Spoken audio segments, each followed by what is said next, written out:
सारे साधकों को हमारा प्रणाम। हम मंदिरों में जाते हैं भगवान के दर्शन करने और चाहते हैं कि हमें वो प्राप्त हो। इतना ही नहीं, हमारे अंदर अनेक इच्छाएं होती हैं जो हम सोचते हैं कि परमात्मा परिपूर्ण कर देंगे। ऐसी अनेक कारणों से हम मंदिरों में जाते हैं कि वहाँ का वातावरण हमें शांति दे और समाधान दे।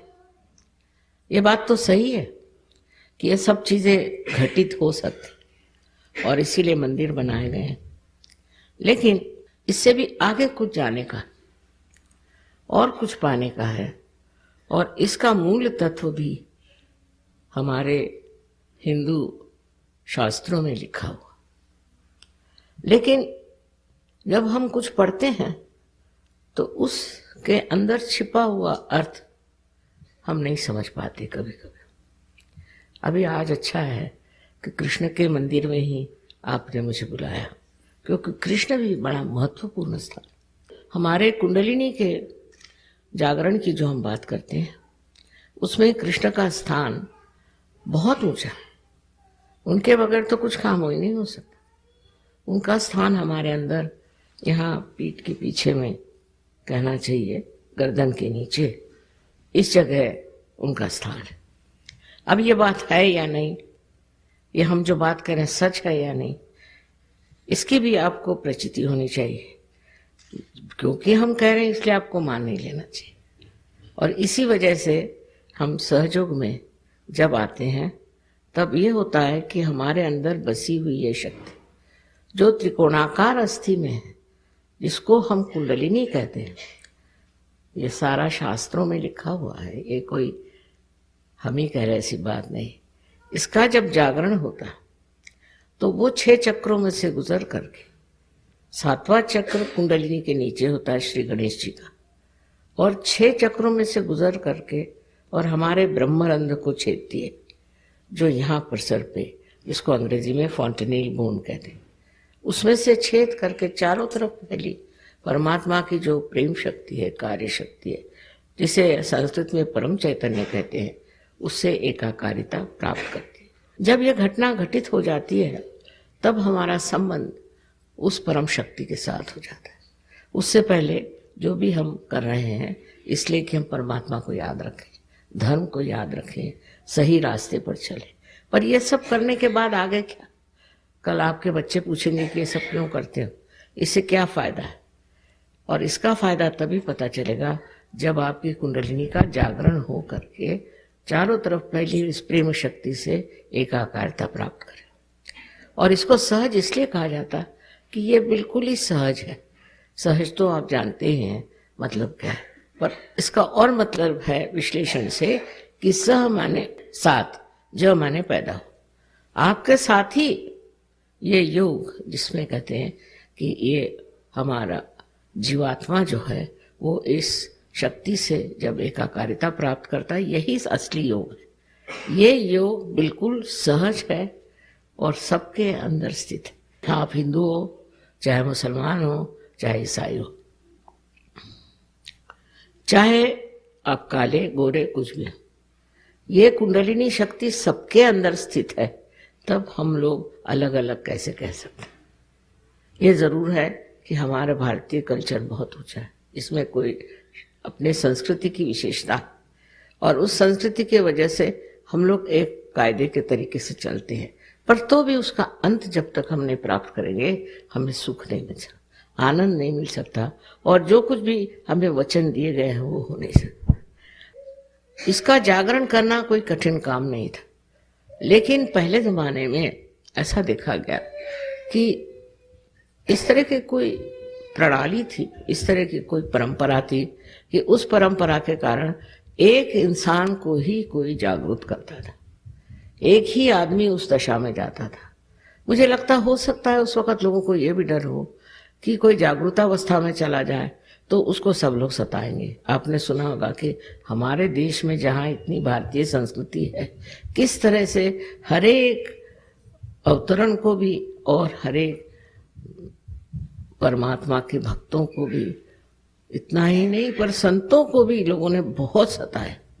और पता नहीं क्यों सताते थे, मेरी समझ ही नहीं आता है कि ऐसी सताने की जरूरत क्या थी। पर कुछ ऐसा हो जाता था स्वभावतः कि वो लोग संसार में रहने लायक नहीं रहते। आपने ज्ञानेश्वर जी के बारे में भी सुना होगा कि इनको इतना सताया कि 23 साल की उम्र में उन्होंने अपनी समाधि ले ली। जीते जागते 23 साल की उम्र में उन्होंने अपनी समाधि ले ली। इतना हम लोगों ने उन्हें सताया। उसके कारण ये थी कि मनुष्य समझ ही नहीं पाता था कि ये जो सूक्ष्म बात कहते हैं इसमें कोई अर्थ है। और इसलिए इस तरह की बहुत सी घटनाएं अपने देश में भी हुई कि लज्जाजनक है। हम लोगों ने संत साधुओं को बहुत सताया, बहुत छला, क्योंकि वो प्रेम में रत थे। उनका विश्वास तो था ही, भयंकर जबरदस्त था, और वो प्रेम में रत रहते थे। इस वजह से शायद हो कि लोगों को अच्छा नहीं लगा। बहरहाल उसका कारण कुछ भी हो, बात एक कहने की ये है कि हमें भी उस चीज को प्राप्त कर लेना चाहिए। आज समाज में सहयोग 72 देशों में चल रहा है, तो ऐसी कोई समस्या खड़ी नहीं होगी जब आप संत हो जाएंगे तो आपको कोई तकलीफ होगी। पर संत होने के लिए कोई चीज छोड़ना छाड़ना ये गलत बात है। कि जैसे बुद्ध धर्म आने पर लोगों ने ये शुरू करी चीज, लेकिन तब आदि शंकराचार्य 6ठी शताब्दी में आए और उन्होंने कहा सब बेकार चीजें। खुद उन्होंने संन्यास लिया था क्योंकि उन्हें कार्य करना था, पर उन्होंने कहा इस तरह का संन्यास लेना, इस तरह के कपड़े पहनना, इसलिए जो बुद्ध मार्ग है वो सब गलत है। आप अपने ही घर में बैठ के अपने ही हालत में इसको प्राप्त कर सकते। उन्होंने सबसे ज्यादा सहयोग पर लिखा और उन्होंने ये कहा कि जब आप इसको प्राप्त करते हैं, जब आपके अंदर ये घटना घटित होती है, तो ठंडी ठंडी आवाज सलीलम सलीलम ये शब्द उन्होंने लगाए। और इस तरह से उन्होंने कहा कि हमारे अंदर इस तरह से ये घटित होने के बाद धीरे धीरे सलीलम सलीलम ये परमात्मा की जो चैतन्य शक्ति है अंदर बहना शुरू हो जाती। सबसे ज्यादा आदि शंकराचार्य जिन्होंने कि अपने हिंदू धर्म को स्थापित किया, फिर से स्थापित किया, उन्होंने इस पर इतना कुछ लिखा, पर कोई विचार ही नहीं करता, उधर ध्यान नहीं देता। और उन्होंने ये जो हम जिसे अंग्रेजी में वे लोग वाइब्रेशंस कहते हैं, उसको स्पंद शब्द लगा। स्पंद, हृदय में स्पंद होता है ना, हृदय का स्पंद, ऐसे ही उन्होंने कहा ये स्पंद हाथ से बहता है। ये सब घटित होना चाहिए अगर हम उनको मानते हैं तो। और अगर हम हिंदू धर्म को मानते हैं तो आदि शंकराचार्य को पहले मानना चाहिए। वो बड़े भारी देवी भक्त थे, ये तो बात है, और हम लोग सभी देवी भक्त हैं। और इसकी वजह ये हुई मेरे ख्याल के उसके बाद किसी ने इधर ध्यान ही नहीं दिया, किसी ने कहा नहीं, और दुनिया भर की चीजें कहना शुरू कर दी कि कुंडलिनी के जागरण से ये नुकसान होता है, वो नुकसान होता है, ये तकलीफ होती, वो तकलीफ। ये बिल्कुल झूठ, सरासर झूठ बात है। ऐसे कुछ नहीं होते। जिस परमात्मा ने आपको बनाया, मनुष्य बनाया, उनकी खुद की इच्छा है कि आप इसको प्राप्त करें। और ये आपकी स्वयं की माँ, अपनी अकेली माँ है, आपकी माँ है, और आपके बारे में सब कुछ जानती है। आपसे कुछ गलतियां भी हुई होंगी, आप में कुछ आकांक्षाएं रही होंगी, आप चाहते होंगे कि हम ये बन जाए, कुछ स्वप्न रहे होंगे, उनको पूरित करने के लिए ये लालायित है कि आपको अपना दूसरा जन्म प्राप्त हो। और ये देना चाहती है। वो आपको कैसे तकलीफ देगी? जब आप पैदा हुए थे तो सारी तकलीफें तो माँ ने ही उठाई थी, आपने कुछ उठाई थी? इस तरह की गलत सलत बातें, धारणाएं फैला करके लोगों को और भी वंचित कर दिया, हटा दिया गया कि असलियत के। ये सही है कि मेरा जन्म एक ईसाई धर्म में हुआ था, शालीवाहन के हम वंशज हैं, तो वो किसी कारण से वो लोग ईसाई हो गए थे, लेकिन मेरे माँ और बाप दोनों भी संस्कृत के बड़े भारी विद्वान थे और उन्होंने इस पर बहुत कुछ विचारणा की थी। उनका कोई धर्म छोड़ने की बात ही नहीं है। असल में बात है कि जो धर्म का बड़ा धर्म है, जिसे हम स्वधर्म, शिवाजी महाराज ने कहा था कि अपना स्वधर्म बढ़ाइए, स्वधर्म बढ़ाइए। स्व क्या? स्व आपकी आत्मा है, और उसका धर्म बढ़ाने को शिवाजी महाराज कह गए थे। उस स्वधर्म की बात ही हमारे माता पिता ने कहा था कि सबका स्वधर्म बढ़ाओ। उसमें ये सब चीजें कि हम ये हैं, हम वो हैं, वो खत्म होके हम विश्वव्यापी हो जाते। हम विश्वव्यापी हैं। हमें किसी ने ये नहीं बताया कि आप सीमित रहें। हम विश्वव्यापी होने की बात जो है, ये सब हमारे घर में हमारे माँ बाप ने ही पहले में कहा था, और उन्हें मालूम था कि मेरा जन्म किस लिए हुआ, और ये कहा था कि जब तक तुम ये कार्य नहीं करोगे, और बड़े पैमाने पर होना चाहिए, मासिस में होना चाहिए, एक आदमी को पार करने से कोई फायदा नहीं। जब ये कार्य तुम कर लोगी तभी तुम इस पर बात करो, नहीं तो दूसरी गीता हो जाएगी, किसी की खोपड़ी में नहीं जाएगी, नहीं तो दूसरे कुरान हो जाएगा, और सब भलती सलती चीजें करने लग जाएंगे, इधर उधर दौड़ने लगेंगे। तो इस वजह से उन्होंने कहा था कि इसमें अगर प्रामाणिकता रखनी है तो पहले चाहिए कि आप इस चीज को प्राप्त करें, इस चीज का पता लगाएं कि एक कुंडलिनी के जागरण का जो कार्य है वो एक इंसान में न होते हजारों में हो जाना चाहिए। अब तो सालों तक, मेरे 47 साल की उम्र तक मैं इसी की खोज करती रही कि मानव में क्या खराबी है, क्यों मानव नहीं प्राप्त कर सकता, हर एक आदमी में क्या प्रकार। मेरे फादर पुराने बहुत देशभक्त थे और उनका संबंध बहुत सारे लोगों से आता था। वो पार्लियामेंट के मेंबर थे, कॉन्स्टिट्यूएंट असेंबली के मेंबर थे, और उनके साथ रहने से मुझे लोगों से बहुत संबंध आता था। बहुत सामाजिक होने की वजह से लोगों से संबंध आता, और मैं देखती थी कि इनमें क्या दोष है, क्यों इनकी कुंडलिनी नहीं जागृत हो सकती। उसके बाद मेरे पति भी ऐसे नौकरी पर रहे और ऐसी जगहों पर रहे कि वहां भी बड़ा सामाजिक जीवन था।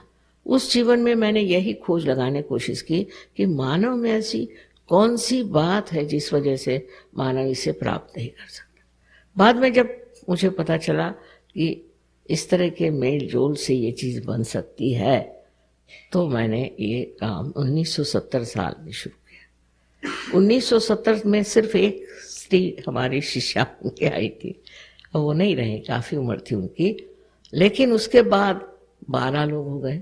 उसके बाद में करते करते आज आप देख रहे हैं कि 72 देशों में सहयोग बहुत फैल गया। सबसे तो कमाल है हिंदुस्तान में है, इसमें मुझे विशिष्टता नहीं लगती क्योंकि हमारा धरोहर ही है, ये हमने पहले ही से प्राप्त किया हुआ। हिंदुस्तान में लाखों लोग हैं, उसको मैं विशेष बात इतना नहीं समझती, पर रशिया में जिन्होंने कभी भगवान का नाम नहीं सुना, कोई मंदिर में नहीं गए, कोई मतलब ही नहीं रहा, ये लोग वो भी लाखों में, ये कैसे हुआ? तो मेरे ख्याल से ये जो वहाँ समाजवाद था, कम्युनिज्म था, उसकी वजह से लोग बहुत दबाए गए, इतने दबोचे गए, कोई किसी तरह की स्वतंत्रता नहीं रही। उसकी वजह से वो लोग सब अंदर ही अंदर, अपने अंदर ही अंदर खोजते रहे। मैं जब उनके कोई लेखक पढ़ती हूँ, जैसे टॉल्स्टॉय थे वगैरह, सब में मैं देखती हूँ कि अंदर ही अंदर अपने मन को जांच करने की उनकी प्रवृत्ति है। और वहां पर एकदम से ही सहयोग इतने जोरों में फैल गया, इतने जोरों में फैला कि हम लोगों को समझ नहीं आ रहा था कि इसको संभाले कैसे, क्योंकि कोई रशियन तो था नहीं हमारे साथ।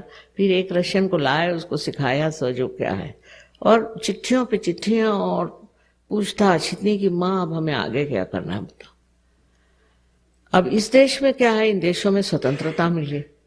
अब स्वतंत्रता का मतलब होना स्व का तंत्र, स्व माने आत्मा का तंत्र जानो, तब आप समझ पाओगे, नहीं तो उसके बगैर की स्वतंत्रता है। तो मैं आपसे स्वधर्म की बात कर रही थी। स्व माने आप खुद, लेकिन आप क्या हैं आपको पता ही नहीं। आप बाह्य से जानते हैं, पर अंदर से आप क्या है ये कुछ आप जानते नहीं। इसलिए आपके आत्मा की जागृति होनी चाहिए।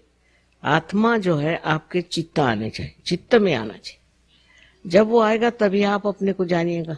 अभी तक आप अपने को जानते ही नहीं है, तो आप जब कहते हैं मैं ये करता हूं, मैं, तो ये मैं है कौन, इसका तो पता लगना चाहिए कि मैं कौन है। और जब इस मैं का पता चलता है तो हैरान ही होते कि हम जैसे कोई एक बूंद सागर में मिल जाता है, उस तरह से हम पूर्णतया लुप्त हो जाते, उस सागर में, उस प्रेम के सागर में लुप्त हो जाते। और वही सागर, वही परम चैतन्य हमें सब कुछ देता है। हमारी सब आकांक्षाएं पूरी हो जाती हैं, हमारे सब जिसको कहते हैं प्रश्न है, वो सब छूट जाते हैं। ये करने की उन्हीं में शक्ति है। हमारे अंदर शक्ति नहीं, हम तो सोच सोच के पगला जाएंगे, कार्य नहीं होता। हर तरह की चीज उसमें ठीक होती। आपको अब जैसे बहुत सी चीजें हैं, अब जैसे सामने श्री कृष्ण का वो समय है जबकि उन्होंने युद्ध में क्या बात करी थी गीता, उसको भी समझने के लिए मेरे ख्याल से जब तक आपका स्वधर्म जागृत नहीं होगा आप समझ नहीं पाए। पहली बात है कि कृष्ण ने कहा भक्ति में कि पुष्पम फलम तोयम, तुम कुछ भी हमें दो तो वो हम स्वीकार कर लें। और देखिए शब्दों में खेले, क्योंकि जरा वो जानते थे कि मनुष्य महामूर्ख है तो उसको शब्दों में खिलाना चाहिए। मेरे जैसे सीधी सादी बात नहीं करते थे, जरा गोल घुमा के करते थे। तो कहते कि मिलेगा क्या? मिलेगा तब जब आप में अनन्य भक्ति हो। अब पता अनन्य शब्द पे खेल गए, वो साधारण मनुष्य नहीं समझ सकता अनन्य खेल क्या होता। अनन्य ऐसा है जब दूसरा नहीं रह जाए। अनन्य माने परमेश्वर से जब आपकी एकाकारिता स्थापित हो, उस अनन्यता में ही तुम्हें भक्ति फलीभूत हो। नहीं तो आप गा रहे हैं, चीख रहे हैं, चिल्ला रहे हैं, सुनने वाला कोई नहीं, कनेक्शन ही नहीं हुआ। तो ये संबंध, ये योग हुए बगैर अनन्य भक्ति नहीं हो। फिर दूसरा खेल वो खेल गए कि कर्मण्येवाधिकारस्ते, तुम कर्म करते रहो और फल की आशा नहीं करो। कर्म करते रहो, कर्म करते रहो, तो एक चरण पे आप पहुंचकर आपको लगेगा कि मैं कर्म ही कर रहा हूं और कुछ उसका मुझे समझ ही नहीं आ रही है क्या। जब आप परास्त हो जाएंगे तब फिर सोचेंगे क्या बात है। तब सोच विचार आएगा कि भाई क्या बात है, मैं तो कर्म कर रहा हूं और फल की अपेक्षा नहीं कर रहा हूं। अब ये बात सोच लेना कि मैं फल की अपेक्षा नहीं कर रहा हूं अशक्य है। ये तो हम अपने को भुलावे में रखते हैं कि हमें फल से कोई मतलब नहीं, चाहे हम कर्म करें कुछ भी, हमें फल से कोई मतलब नहीं। अब ये कृष्ण की समझ है, श्री कृष्ण की समझ जो है उस हिसाब से कि मनुष्य जो है उसको सीधे साधे नहीं समझाना चाहिए, उल्टे समझाओ कि हाँ तुम फल की अपेक्षा नहीं करते हो, कर्म करो। ऐसा कर्म कर ही नहीं सकता मनुष्य। जब भी कोई कर्म करेगा तो फल की अपेक्षा ही करेगा। ऐसा भी कोई मनुष्य है जो फल की अपेक्षा नहीं करता। तो इस तरह से इस चक्कर में रहने के बाद उसकी समझ में आएगा कि मैं तो फल की अपेक्षा कर ही रहा हूं, तो फिर ये क्या कृष्ण ने कहा। तो उसका मतलब है आपको उस स्थिति में जाना चाहिए और उस स्थिति में अपने को प्राप्त करना चाहिए जहां फल करो, कर्म करो तो फल की कोई अपेक्षा ही नहीं होती। ऐसी स्थिति आनी चाहिए। ना साफ साफ उन्होंने भक्ति मार्ग और कर्म मार्ग को अपने इसमें समझाया, लेकिन उसकी जो बात है वो तभी समझ सकते हैं कि जब उसके अक्षरों के बीच हम पढ़ सकें कि श्री कृष्ण क्या करें। इस तरह से दोनों तरफ नचाने के बाद, तो नाच नचैया बहुत थे, सब नचाते ही रहे सबको तो उसके बाद उनका फिर उन्होंने शुरू में ही कह डाला कि तुम जिस स्थिति में हो उससे दूसरी स्थिति में जाना चाहिए और उस स्थिति में आपको ना सुख न दुख न कुछ नहीं। अब ये स्थिति प्राप्त कैसी, ये बात नहीं करेंगे। उस समय नहीं था या वक्त नहीं, उस वक्त कोई समझता नहीं। ये साफ साफ बात उन्होंने कही। ये ज्ञानेश्वर जी ने ज्ञानेश्वरी में अपने 6 अध्याय में साफ साफ कहा कि इसके करने के लिए आपके अंदर कुंडलिनी की शक्ति, और जब ये कुंडलिनी जागृत होगी तभी आप उस दशा में पहुंचेंगे जिसे श्री कृष्ण ने स्थित प्रज्ञ स्थिति कही। स्थित प्रज्ञ स्थिति किसी भी से नहीं आ सकती। क्षण भर जरूर आपको लगेगा, लेकिन कभी भी ये स्थिति नहीं आ सकती। तो उनकी आप सोचते हैं उनको इतना छला, इतना सताया कि 23 साल में उन्होंने कहा कि भागो बाबा, ये पागल लोग, इनका क्या ठिकाना है। तो उन्होंने समाधि ले ली 23 साल की उम्र में। ज्ञानेश्वरी लिखे, सोचिए क्या बुद्धिमान होंगे। साक्षात जैसे कहना चाहिए कि सरस्वती उनके अंदर से बरस रही थी। उन ज्ञानेश्वर जी ने अपने गुरु, उनके भाई थे खुद, उनसे आज्ञा ली कि मुझे कम से कम कुंडलिनी के बारे में लिखने तो दो, क्योंकि ये था कि ये ज्ञान आप सिर्फ एक ही आदमी को हजारों में से चुन के दे सकते थे।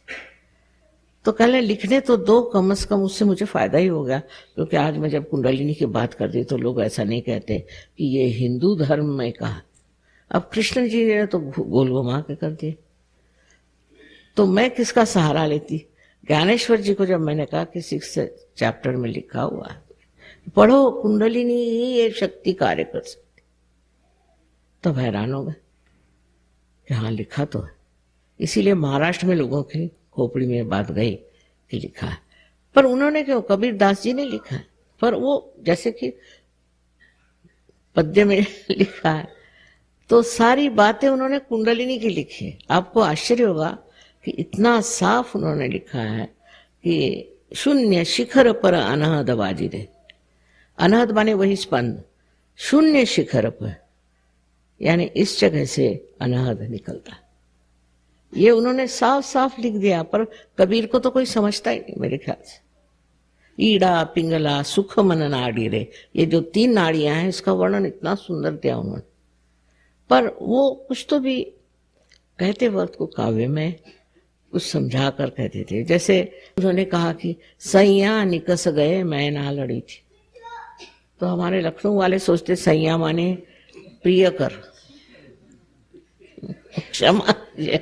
लखनऊ में लोग बहुत दिलफेक बहादुर है, और उन्होंने सोचा कि इसका तो मतलब माँ होता है कि हमारे प्रिय कर चले गए। मैंने कहा आपको यही दिखाई गया, कबीर जी को इसकी अकल कहाँ से होगी कि अपने प्रिय कर चले गए। उन्होंने इसलिए कहा कि मेरी जिंदगी चली, मैं ना लड़ी, जब मेरी मृत्यु आई तो मैं लड़ी।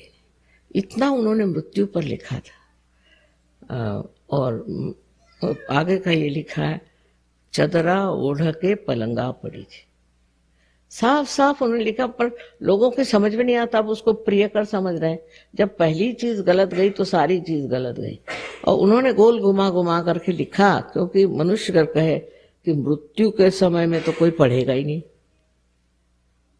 मनुष्य को लोग बहुत समझते थे, और इसलिए सबने ऐसे ही गोल गोल घुमा करके बात कही, सीधे करी नहीं, क्योंकि सीधे करने पे लोग मुंह मोड़ लेते।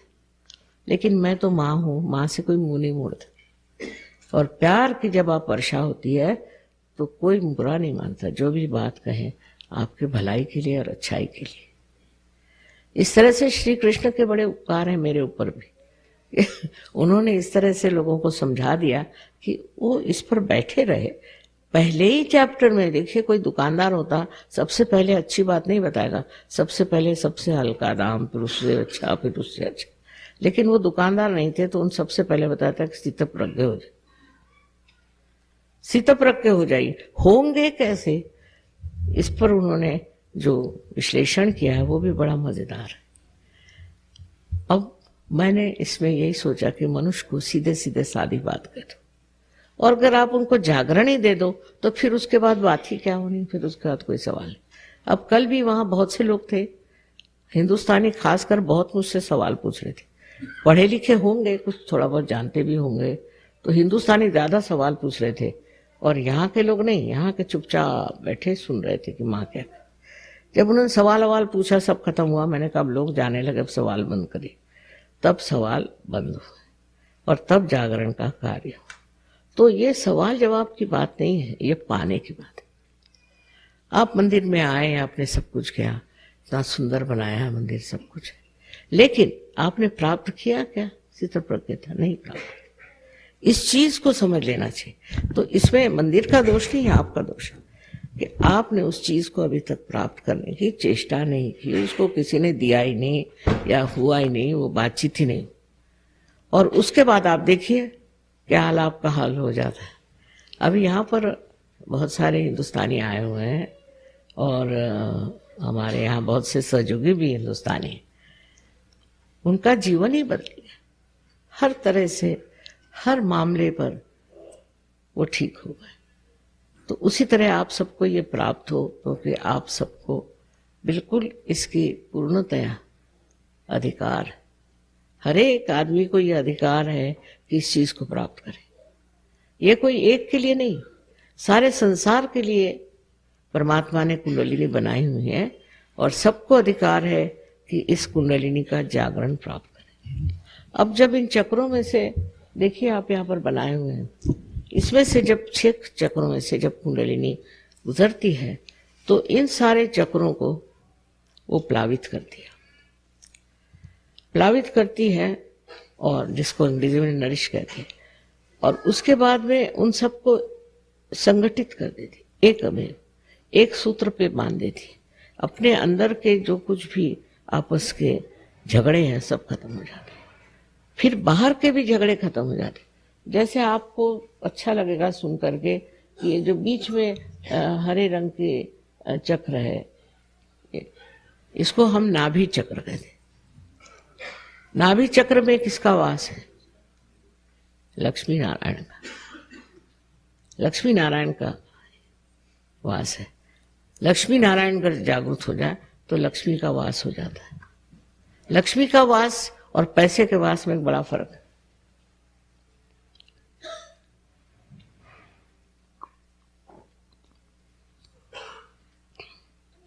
पैसे का मतलब ये होता है कि आज आपके पास एक चीज है तो उसके लिए लड़ झगड़ के आपने बड़ी मेहनत करके एक मोटर समझ लीजिए खरीदी।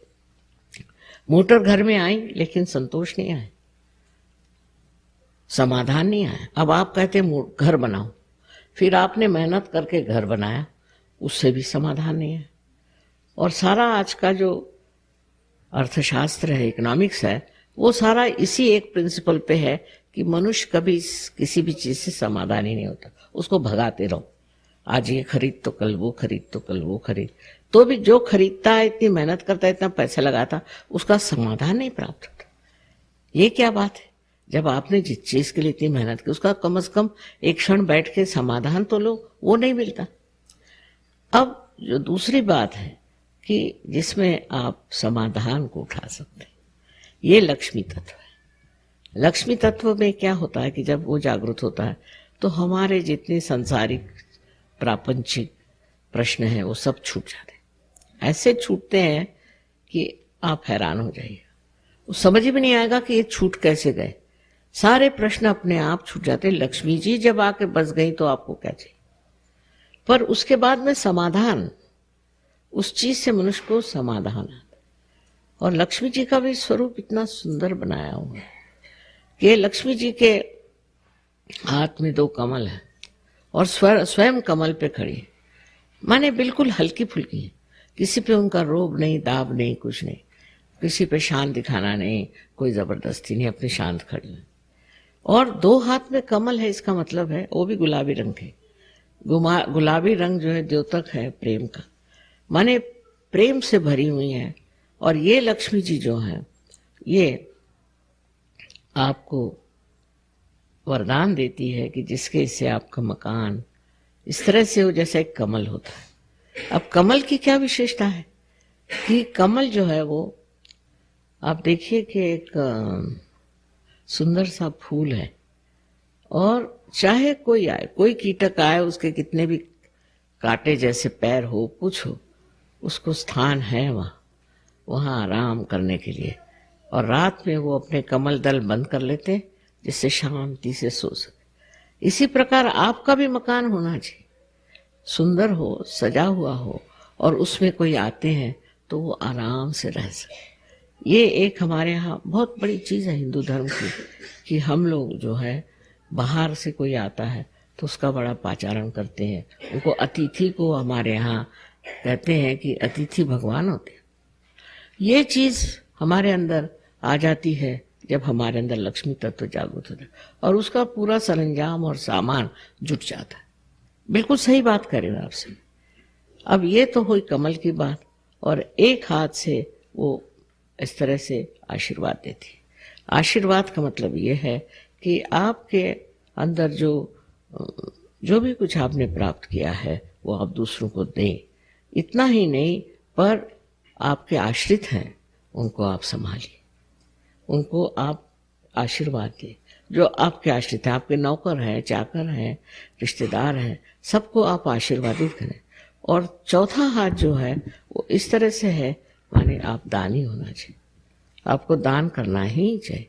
अब सत्पात्र होना चाहिए, देख के करिए दान, ये कबूल बात है, लेकिन दान भी देना चाहिए। ये नहीं कि सारा पैसा आप अपने लिए खर्च करें, तो लक्ष्मी जी की कृपा नहीं है। पर ये अपने आप हो जाता है, ये कुछ कहना नहीं पड़ता, अपने आप घटित हो जाता है, क्योंकि आपके अंदर लक्ष्मी बहने लग जाती है और आपका मन इसी से तृप्त होता है कि आप दूसरों को देख रहे हैं। अब चित्त अपने से हट के दूसरों पर चला जाता है और इतना आनंददायी होता है चित्त, इतना सुखदायी होता है कि आश्चर्य होता है। आप आनंद में विभोर रहते हैं। अब ये देखिए, तो परदेसी लोग यहाँ बहुत आए थे, सिवाय उनको भाषा मेरी समझ नहीं आती, पर तो भी कुछ भी माँ कह रही हो तो भी हमें उसमें मंत्र ही है, माँ जो बोल रही मंत्र ही है, और बैठे रहेंगे। इस तरह के 72 देशों में लोग हो गए। और हिंदुस्तान में बहुत जबरदस्त है। मैं कहूंगी कि कलकत्ते में भी हमें तो स्टेडियम लेना पड़ता है, पर जब बाहर आए हुए हिंदुस्तानियों को पता नहीं क्या हो जाए कि जरा कुछ गड़बड़ी है मामला। लेकिन आशा है कि इसके बाद आप लोग सब पार हो जाएंगे और आपकी वजह से और भी लोग हो जाएंगे। तो सबसे बड़ी बात है कि पार हो जाना माने अपने को जानना। ये जब तक आपने जाना नहीं, तब तक आपने जो कुछ भी जाना सुख बेकार है, और तब आप प्रेम के सागर में बहने लग जाए। तो एक ही अक्षर प्रेम का कहा हुआ है कि जो ने एक अक्षर प्रेम का जान लिया तो उसको और कुछ जानना ही नहीं है। वही चीज घटित होने की है और होना चाहिए।